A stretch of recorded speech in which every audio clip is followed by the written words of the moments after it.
Okay, let's get started. So I can tell while you're here is because we are going to be predicting the future. Um, as I've said, as chairing the innovation track sponsored by IPON Web here today, we're looking at having 2020 vision, looking at the year 2020 and what we can deliver for our customers in just 2 years' time.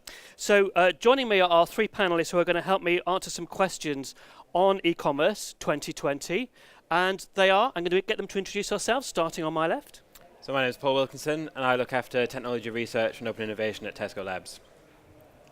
I'm Alex Murray. I'm the digital director at Lidl. And I'm Louisa Nichols. I work in the trading team at John Lewis. Fantastic. So I've got some questions here. We're going to get started. I'm going to ask a few of these questions, but we'll have a bit of a panel discussion as well. My first question, I'll put it to you, Paul, is how will an omnichannel strategy of 2020 differ from one here in 2018, and what steps should you take to get there? Thanks, Nick. So we were just chatting about this before, and I think what we'll really see here is more of the same. I think, 2020, the beginning of 2020 isn't that far away. And I think we'll see a couple of different things. I think we'll see closer integration of the true omni-channel journeys and things where people are doing stuff, between stores where they exist and where they have them, and the online world. People doing, more click and collect, more trying stuff on, more, like I say, more journeys, more researching on store and researching online, purchasing in store, and the opposite as well, more researching in store and purchasing online. Your showrooming and your web rooming, that the buzzwords associated with that, but broadly allowing, getting brands to allow customers to support any journey they can think of. At the moment, it's kind of like someone once said, brilliant, good quote, not attributed, that the future is already here, it's just not evenly distributed. And I think what we'll see is, as the next couple of years come, we'll see more people catching up with the leaders, so people who have already got those amazing omnichannel journeys in place. I think we'll see that become more standardized, more available across multiple retailers as customers' expectations increase. Fantastic. Well, Alex, despite being e-commerce director, you're not actually trading online yet at Lidl, are you? But your plan hopefully is in 2020 that you are doing so. So how are you getting there? I mean, I think the store still has a really important place in people's shopping. There's a real temptation, especially at these sort of conferences, to think that the store's dying on its backside. It's actually not the case in a lot of industries. So, online grocery is a really great example where in the UK you're still only looking at 8 or 9% of all grocery is done online. So yes, that's growing. Yes, that's going to continue to be a significant part of the kind of grocery sector. But the UK is running at 8 or 9%. The rest of Europe's in like 1 to 3%. So I think the store still has a really strong role to play. The real question though is that there are certain aspects of shopping that you touched on actually this morning that are completely uninteresting for people physically to do. And I think this is the interesting opportunity, is to find any sector where the physical shopping is a chore. And if it's a chore, what other channels can pick up that slack? What are the ways that we can lift that burden away from people? And so I think that diversification of channels means that you'll see shops, again, thinking very carefully about how do they tailor the physical environment to give customers what they want, and maybe take away just some of the chore stuff or make it easy for customers to access their boring shopping. Now, obviously, in fashion, you don't have quite the same sort of issue, but there is some shopping that we don't like doing, but that we have to do. So I just think in terms of other kind of channels, I think we'll also start to see some brands withdrawing from the physical space, and I don't know about you in your towns, whether you're starting to see a lot of physical outlets closing down. But of course that also creates new opportunities, and maybe we see some pure play retailers actually trying to move into those spaces and say, actually, as a pure play retailer, we see value in physical space. How are we going to use it? And I think that will be interesting, because it will be completely the reverse of where we've come from historically, and so those spaces I think may end up being something just a little bit different than we've been used to. Fantastic. Okay, well, Louise, now John Lewis has got a very good reputation online, hasn't he, particularly around Christmas time. So what is it that you're doing over the next 2 years to deliver your 2020 vision? Not just Christmas time, but yes. It's very much for us around blending of the channels. So those of you in the London area will have heard that we opened our 50th department store yesterday in Westfield, White City, and it really is our most experiential department store yet. And it's attempting to blend those channels between physical and digital. And we very much believe that mobile is the glue. So how can we bring all that together and as an immersive experience? I, for one, am not a fan of the term omni-channel. I think it's actually quite interesting. We're going back to a time where people just say shopping now. And actually, if you speak to anyone that is outside of our industry, they would just say they're going to a shop, whether it's online or whether it's physical. They don't know the omni-channel word. It's just something that we've come up with. The other thing that I'm less of a fan of is when people start talking about a digital strategy for shops. It should just be the digital strategy for your brand, for your retail environment. Or just a strategy. Or just a strategy. Yeah, absolutely. Let's push out the boundaries even more. Absolutely. So it's thinking around from an attribution perspective, from a KPI perspective, from a mind shift perspective around how we think differently across our channels, very much so. And it started already, but I think, 2020 is only a year and a half away. So it very much needs to be blending through in that respect. But I think the channel mix will continue to change. I mean, one of the interesting things is seeing how conversion rates on mobile now are starting to creep up. So as the bar is slowly being raised in terms of the mobile experience, we're starting to see the conversion rate creep up, and so I think we'll still start to see that flexing in between channels carry on. It is very much around redefining the role of the department store and what that looks like. So in its physical space, bringing more of an experiential vibe to it, giving customers a reason to visit one of the shops. And at John Lewis we have a broad array of products, but if you look at the home space, we have a vast amount of considered purchase assortments, which actually, if you're going to spend £2,000 on a sofa or a mattress, invariably you'll want to go in and sit on it and try it. And touching on the point Alex made earlier around pure plays, a lot of the pure plays are now sourcing out physical space, especially in the home environment, because they know that people want to sit on it, they touch it. We very much believe in the physical space, but it is, again, it's reinventing it. So if you go to our new White City store, it is very much around the experience. So we've got experience desks, we've got something called clienteling, which we're introducing, which is using our partner magic. So for those of you that aren't aware, we're 100% employee owned, so we've very much got kind of our differentiator is our partners. So it's how we bring that to life and give customers a reason to go into the shops. But mobile really is the glue. So from anything from facilitating appointment bookings with personal stylists through to our app now is fully integrated, and we have a really cool thing called Kitchen Drawer, which we launched a couple of years ago, which means if you're a John Lewis member, you can virtually have your MyJL card on the app, and if you're in one of our shops and you purchase something, if you scan your card, it saves the receipt into your virtual kitchen drawer, which means you don't need to hold on to paper receipts. So it's that sort of bringing the digital into the physical space. It's good customer experience examples. Well, Yeah. Paul, you were talking about in your presentation this morning about not just a mobile strategy, but really an Internet of Things strategy. Where will that play a part over the next 2 years? I'll ask all three of you, but starting with you, you've got going. Yeah, I think that'll keep growing. I think, as Alex and Louise have both talked about, the split between the different kinds of commerce, I think, will become more apparent. So you've got your considered purchases, like Louise is talking about, where, I think people do their research online, but they also do their research in the store, and that's a natural journey. And then, like Alex was saying, there are some areas, and the one that I always pick on is dishwasher tablets, because it's not that interesting a thing to shop for. No one really cares about what kind of dishwasher tablet. So as long as they get clean dishes, ultimately it's a means to an end. And I think things like that will just become more and more automated. And whether it happens over the next 2 years or 5 years, I think we'll see more and more of those less engaging areas just become, disappear into the background almost. Yeah.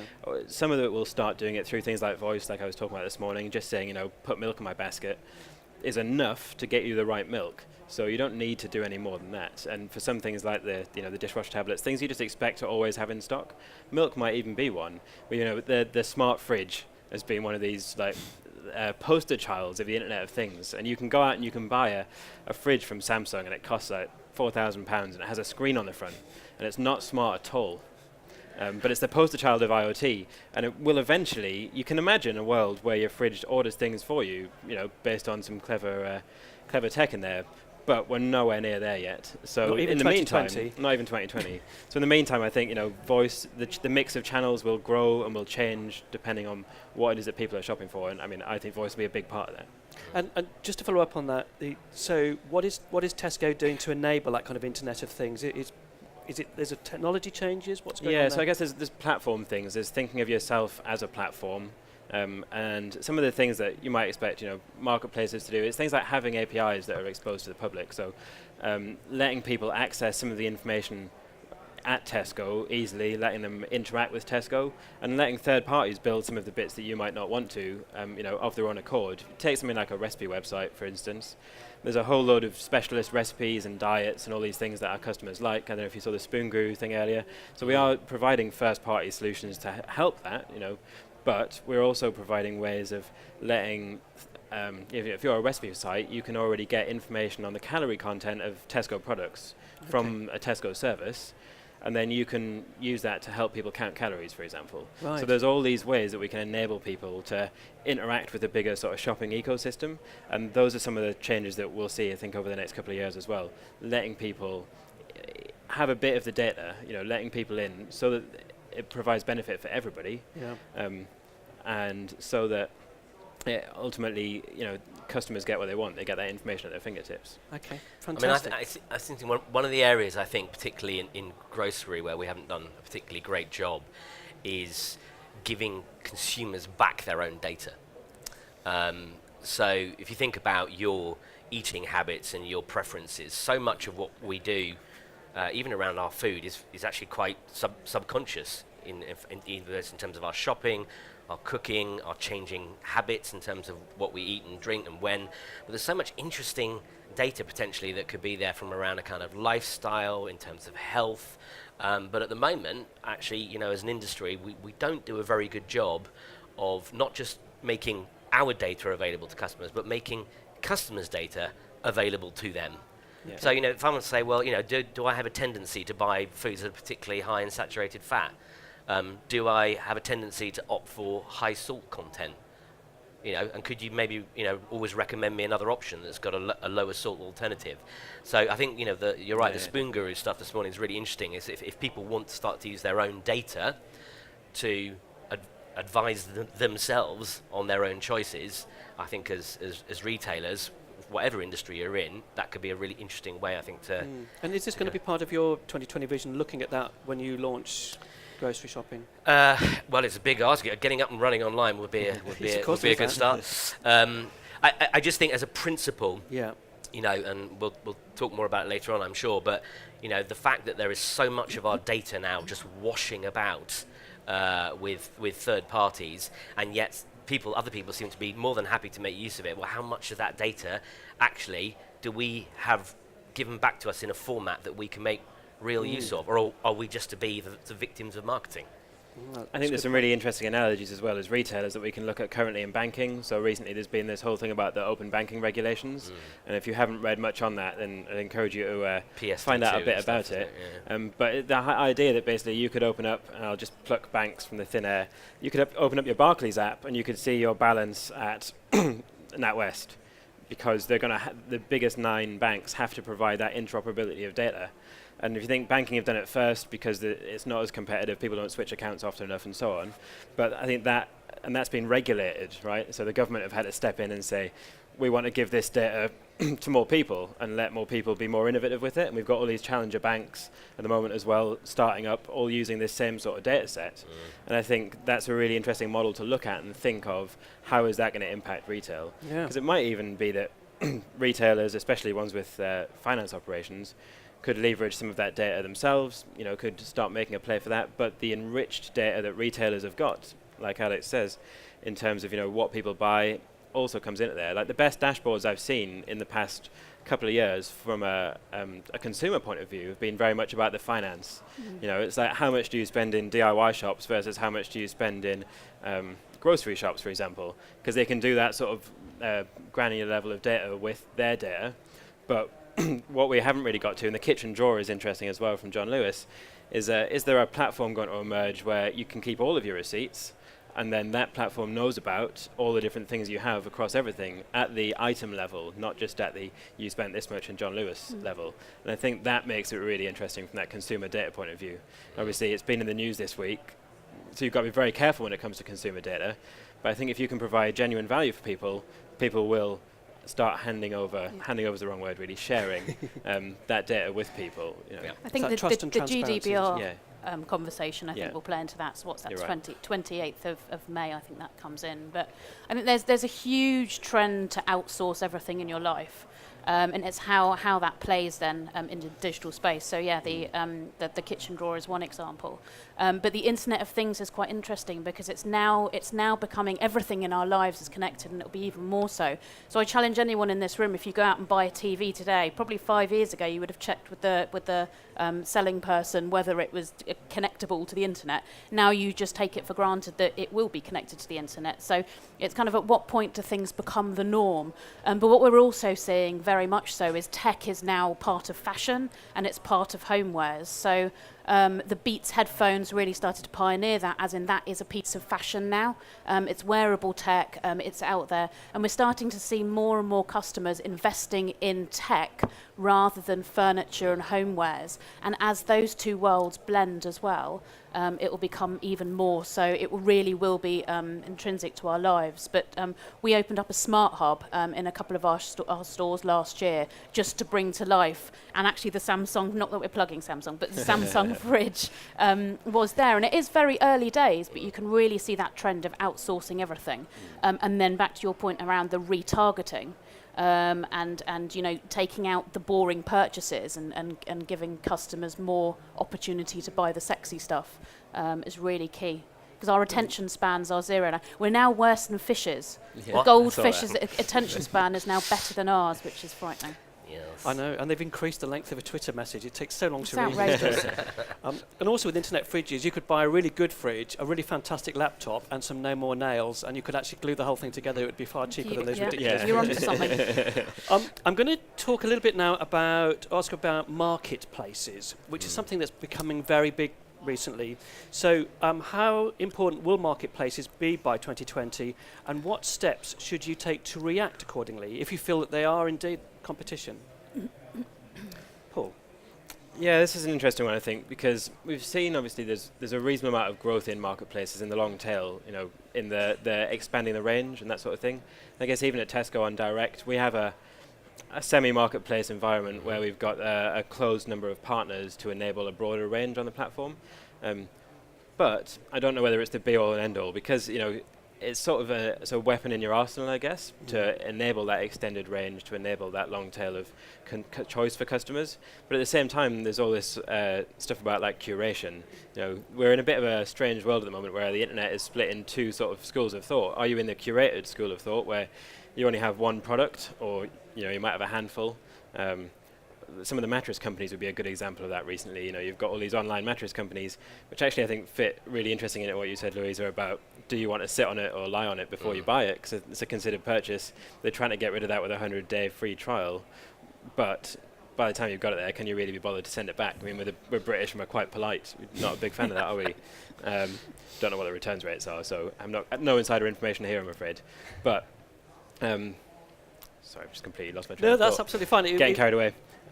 It was Marketplaces, yeah. yeah. So I think they have a place to play, but I think you've got to be really careful that you don't just, you know, ruin the consumer with too much choice. Okay. You have a good balanced mixture of that curation and that expertise, because retailers, you know, are known for choosing a nice range of products to sell to somebody. You know, every year, especially in things like fashion and furniture and all this sort of stuff, it's a carefully curated range, and we don't want to then, you know, make a customer spend too much time looking and searching to try and find the one thing they do want from this broader extended range. And the other question for me is, do you participate in a marketplace or do you try and be the marketplace as well? And that's obviously a big Oh, so a you big actually host a debate. marketplace and make some money from those sales, marketplace sales. Yeah. But again, you've got to have that balance of curation versus long tail. You know, Yeah. if you're an everything shop, a bit like Tesco, where people come to you and expect to be able to get most things, Yes. because over the years we've grown our range to include the clothing, the general merchandise, and so on, then you perhaps you need a marketplace. But if you're known for doing one thing, then you probably don't. Yes. I could say, Yeah, Tesco 30 marmalades, Lidl 2. You obviously thrive on lack of choice. absolutely. Yeah, we're absolutely very much deliberately at the opposite end of the scale. So, why little products good quality and ridiculously low prices? It's because we don't have 30 marmalades, and if you only buy 2, you buy a hell of a lot of marmalades. And the other thing, I suppose, that some people don't know, and I didn't fully appreciate before I joined Lidl, that Lidl is it's the largest supermarket in Europe. So it's 110 billion euro business. We're in 29 countries. We've only got a 5% market share in the UK, but worldwide we buy our products and we source them in bulk for 29 countries. That's how you get amazing prices on stuff, and it's how you keep the quality really, really high. But to your point about curation, that's exactly it. If you come to a Lidl, you're going to get 2 ketchups. You're going to get Heinz, because everyone wants Heinz ketchup, and you're going to get a private label ketchup that you can choose from as well. And I'm of the view that for some people want that breadth of choice, and of course, if you want your olive oil with shaved truffle and herbs, you're not going to find it in Lidl. But if you want your regular olive oil and your sunflower oil, you come and get it from us. You get a great price, and you'll be happy. So I think there's value in curation. If you want to be an everything store and be a marketplace, if you want to be an Amazon and have absolutely everything, and you want to browse 10,000 toasters, fill your boots, But my view is, wouldn't you rather have a good, better, best? Here's a choice of 3. Streamline your decision-making process. So each to their own. I think there is a place for marketplaces. I certainly take your point about if you're a large retailer, can you be the marketplace? So it would be an interesting question for us as to if we wanted to extend the range beyond the 2,500 SKUs or whatever we have, where would we do that? Why would we do that? And how would we choose to think through those particular curated? It would still be a curated option. Yeah. But I think we do have a problem as a society in that we have an overabundance of choice, and that by definition introduces complexity into the decision-making process, and that isn't always, can be, interesting for people, but it isn't always good. Okay. Louisa. I think there is an element of shopper fatigue, but there is also an element of acknowledging that customers shop in many different ways. But I think the marketplace is an interesting one, as in, if you look at it from a John Lewis perspective, we're very protective of our brand, rightly so, and we believe very much in the end-to-end customer experience, and it's how a brand like John Lewis would slot into that environment, from the research phase, the purchase phase, through to kind of post-purchase, and what that looks like in a marketplace environment. I think there's very much space for brands in that. For retailers, I think it depends on what your business model is, what your future vision is. Interesting, exploring retailers setting up their own marketplaces. That's another one that would be quite interesting. We already do quite a lot of direct to customer with some of our assortments, and it is a struggle end to end to maintain that kind of John Lewis service all the way through. So I think it is around brand and whether it fits with your brand and your identity, rather than just a blanket everyone into marketplaces. Oh, that's fascinating. The next question I'm going to ask is about the good old-fashioned delivery logistics and the last mile and the operations that go into that. What changes do you see when delivering your products over the next couple of years, or if you plan to start delivering these products between 2018 and 2020? Is there going to be a difference or any innovation in final mile delivery? Do you want to start with you? We'll start with I think we've invested quite heavily over the last couple of years in our distribution. So we invested 140 million a couple of years ago and opened up a great space in Magna Park, which is setting us up for the future. But I think it's looking at the likes of Amazon, what their model is. It's very, very hard to replicate at that speed. But for us, it's more around that end to end. So how can we talk and interact and support our customers through their whole purchase? But there is definitely we introduced 2-hour delivery slots back end of last year. So there is definitely more room to grow in that space. One of the most successful things that we launched a couple of years ago was Click and Collect, and really leveraging our Waitrose brand in that they've got about 350 shops across the UK. John Lewis has got 50. So there are pockets within the UK where people aren't really aware of the John Lewis brand. It's an entirety. So it's really opened up the rest of the UK for us to be able to do that. But what's really nice as well, it's created that halo effect across both brands. So if you're making an effort to go to a Waitrose to pick up your Click and Collect from John Lewis, your chances are you're probably going to go in there and buy something. So it's really great. So it's benefits for both, and it allows us a broader reach to our customers. So I think it's more around how we think about that and how we react to what customers want, And rather than forcing do you through. own the last mile with your vehicles when you deliver? So you actually own the entire Yeah. system right down to the So we delivery have to the it's door? called the Green Van Fleet. So yes, the majority of our products we own that end to end. We do have direct to customers suppliers, so a lot of it in the kind of the white goods space and some of the furniture space. Yes. We work with third parties to deliver, but those. in the whole, the one man deliveries, Okay. Paul, with Tesco, you're trying to cut down the number of delivery slot time, isn't it? So it's much quicker. So is that something that's going to be more challenging as it comes up to 2020? Yeah, so I think that's the sort of thing that I will continue to see a reduction in response to customer expectations about, how fast can you deliver? I mean, and it's doing it at scale as well. I mean, that's sort of the hardest bit for us, I guess. We've got this online business that delivers maybe 700,000 deliveries a week in that 1 hour time slots in your house, and we've got the biggest fleet of delivery vehicles in the country, more than the post office. And we can deliver to the entire country pretty much, 99% of the population. So one of the things is growing that, because that capability and that customer service element of, would you like me to put your shopping in your kitchen for you, is a key part of that, doorstep experience, and it's the main exposure you get to the brand. So it's really key to make sure that delivery is done really well. So growing that at the current rate of growth is interesting in itself, a big challenge to keep on adding that capacity, but also to keep on reacting to this consumer demand that they want things now, or yesterday, ideally. So there's a couple of different elements in that. I think some of the IoT, the voice stuff we talked about earlier, can help us understand what someone's going to want to get delivered. I mean, we've already seen that Amazon pre-ship stuff to their click and collect lockers, and then they just allocate it. So sometimes you can now order something from Amazon and pick it up almost immediately because they thought someone in your area was going to buy that thing, and they've pre-shipped it to that location. So I think we might see more of that sort of use of clever technology to predict what people might buy. But the other angle is, we now do same-day deliveries, which means that we're picking in the stores later on, because we do most of our fulfillment from the stores. And I think we'll see that window, inevitably shorten over the next couple of years too. And when you have high-density areas like London, are you trying to get the time down even more? Yeah, well, for the right price. Yeah, for the right price is a good point. But so in London, with Tesco now, it's a separate app experience currently, a bit like Amazon Prime now was when it launched. You can order your groceries up to 20 items, I think, within an hour. And we do that through a partner where they basically drive it to you on the back of a scooter, a bit like Deliveroo. The partner in our case is called QuickUp. So they go into the store, they pick the stuff. So you can get stuff delivered in an hour now as well, And I guess in some ways that perpetuates this sort of customer demand for that sort of service.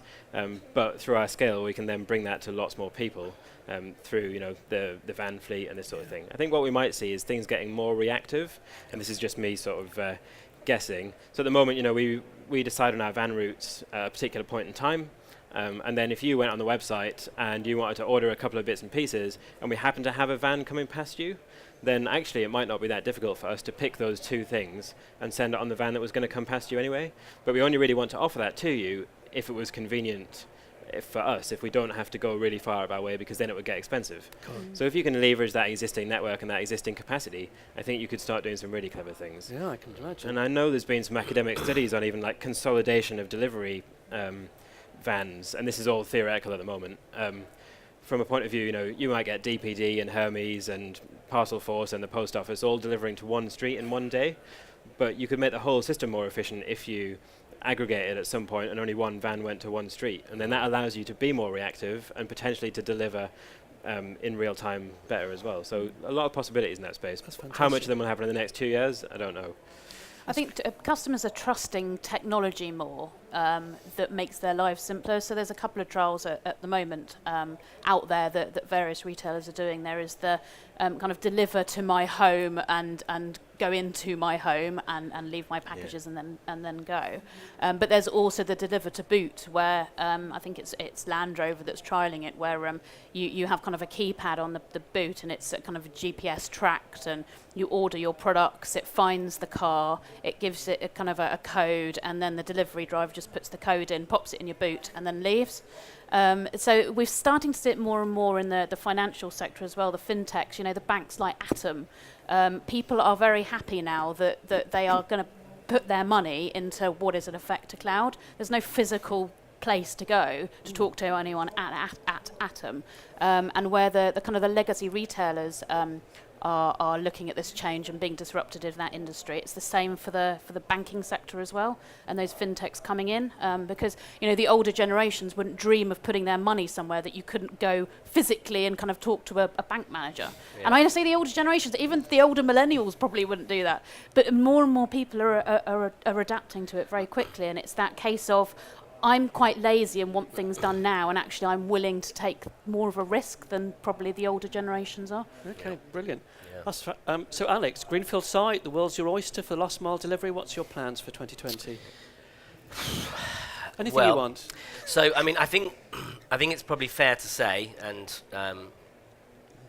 you may not agree with me on this, but from a grocery point of view, the investment required to set up the sort of infrastructure to deliver groceries is eye-wateringly expensive. It's just, to pay people to pick 60 items individually, to pack them all up nicely, to go and put them somewhere, store them until it's ready for delivery, to buy a van, to maintain it, to fill it every day with petrol, to train your drivers, to keep training your drivers and retraining your drivers on their driving skills, and then to pay that person and their time to come and deliver it to your house.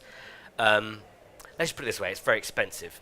It's a very expensive model. So I think for a lot of the grocers operating like that, if I was them, I've invested a lot of time and effort into that infrastructure and cost, and a lot of sunk cost. I would want to leverage that as much as possible. I think what's interesting for a kind of newcomers to that market, whether that will be us or not, I'm not going to divulge, but I'm not sure you would go down the same route as that. I think there's some really interesting new models that are more based on partnerships, that are very much looking at the kind of crowdsourcing and the gig economy. The cool chain is a massive issue for the kind of grocery industry. We have to maintain the integrity of the cool chain. That's keeping products below a certain temperature. Making sure that the products are kept at the right temperature. Never mind, of course, that as consumers we put stuff in our car and maybe drive without a cool chain all the way home anyway. But that's not our responsibility. But if we're doing it, we have to maintain the integrity of the temperature of the product. So it's really complicated delivering groceries. But what's interesting is if you start to do deliveries within 1 hour, you start to lose pain points like, where am I going to store this? Well, I don't need to store it because I'm picking it literally as someone comes through the door to take it away again. Okay, so now I don't have to find storage space in my store to put the order to one side. Okay, that's quite interesting. And so there are lots of different dynamics coming in with some of these new models, and there's some great entrepreneurs, and you mentioned QuickUp, but there's some really great businesses now springing up that are really applying themselves to this problem to say, how can we deliver a great service for customers without the massive overheads that traditionally in the past, grocers have had to stump up. Because it's been a huge investment that's been required. Oh, fantastic. Okay, let's reverse this a little bit and ask the question, which e-commerce strategies of 2018 will no longer exist by 2020? So what do we say goodbye to? We talked earlier when we were getting ready about the mobile web and WAP, which thank goodness was destroyed some years ago. What can we say goodbye to in 2 years' time? Paul? Well, I think that's quite a tricky one. I'm not sure there'll be anything. I think one of the things we've seen over the last few years is the proliferation of customer choice. And you've just got to look at the front end of a supermarket these days to see that you might do scan as you shop, you might do it on your phone, you might use a self-service checkout, or you might use the normal man checkout, or there's probably a basket-only checkout too if you want. And I think what we've seen is a reluctance from anybody, not just ourselves, to get rid of some of the old things because they've still got a lot of people using them. So I think it would be a brave person who switched off the desktop website, for example. I mean, Okay. we're seeing a few people. I'm no way suggesting anyone's going to do that. We've seen a few banks maybe that are mobile app only, but launching something from a point where you say, well, the only way we're going to do this is through the app. I think is very different to taking things away that you've had before and that have still got lots of users. It doesn't necessarily mean they'll all switch. So things stopping, I think, is an interesting business. Okay. I mean, I can only think of one main one, which is I think we less and less will we see.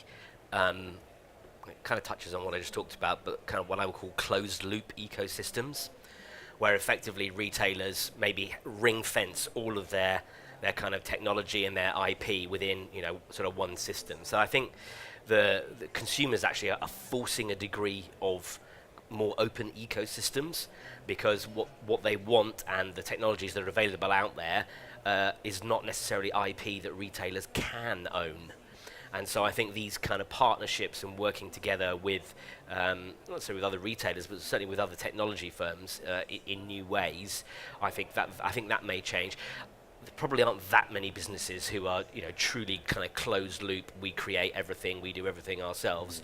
But in the past, there definitely there has been sometimes in some businesses a tendency to be like that. So I think this kind of much more open. So are you thinking here of the open source platforms to sell on rather than the proprietary, the IBM WebSphere, Microsoft eCommerce server? Are you thinking more of the WooCommerce, Magento style side? I mean, I think there's, from my own experience, having been involved, and you guys will as well, of huge on-premise deliveries of e-commerce platforms, with really long, painful upgrade cycles, and it's like, yes, but we own it all, we control it, and the IT team, and they're all over it. It just stopped working.